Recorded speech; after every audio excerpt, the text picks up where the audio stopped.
Hace poco, en Playa del Carmen, México, hubo un evento muy importante sobre vivienda.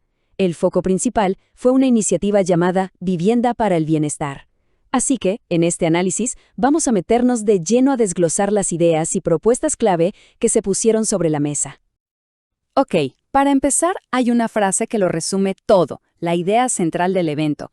La vivienda es un derecho, no una mercancía.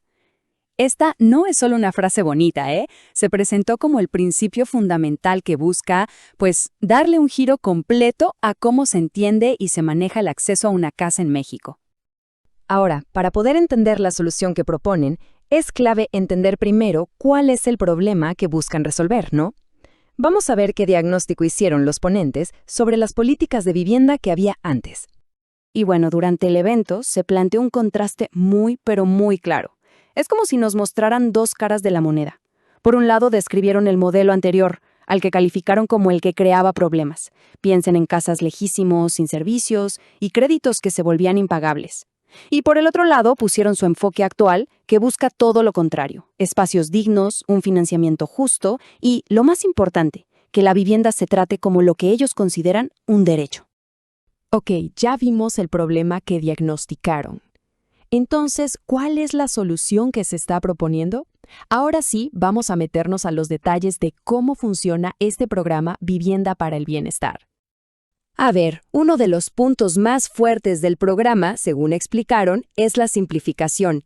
Imagínense esto, el director del Infonavit contó que antes, para pedir un crédito, había que cumplir con más de 25 requisitos, una locura, y ahora lo redujeron a solo 3 condiciones básicas. La idea, según dijeron, es que el crédito sea de verdad accesible para la gran mayoría y que así puedan tener su casa.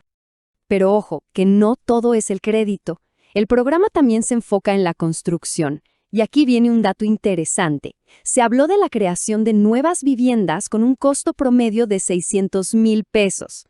Según los ponentes, este precio es clave porque está muy por debajo de lo que se ve en el mercado, haciendo que la vivienda sea, mucho más alcanzable. Bueno, ya vimos cómo funciona para conseguir una casa nueva. Pero, ¿qué pasa con la gente que ya tenía un crédito y estaba, digamos, ahogada en deudas? Este fue otro de los grandes temas que se tocaron en el evento. Y aquí las cifras que presentaron a nivel nacional son, bastante grandes. El director del Infonavit mencionó que 2,5 millones de familias en todo el país ya han recibido algún tipo de ayuda, como reestructurar sus créditos, bajarles los intereses o incluso perdonarles una parte de la deuda. Ahora, si nos vamos a una escala más local, justo ahí en Quintana Roo, donde fue el evento, la cifra que dieron fue de 54,000 familias que ya han tenido este tipo de apoyo financiero para sus créditos. Pero claro, los números a veces son fríos. Para que esto se entendiera mejor, para ponerle cara y nombre a estas cifras, contaron una historia muy particular, el caso de Lidia Patricia Dávila Islas. Y aquí, pongan atención a los números porque son de no creerse. Lidia pidió un préstamo original de poco más de 81,000 pesos. A lo largo del tiempo, llegó a pagar más de 311,000, casi 4 veces lo que pidió. Y lo increíble es que en lugar de bajar, su deuda había crecido a más de 1,600,000 pesos. Una locura. Bueno, pues con la intervención de este programa, su saldo se fue a cero. Cero. Una liberación total como la describieron. Ok.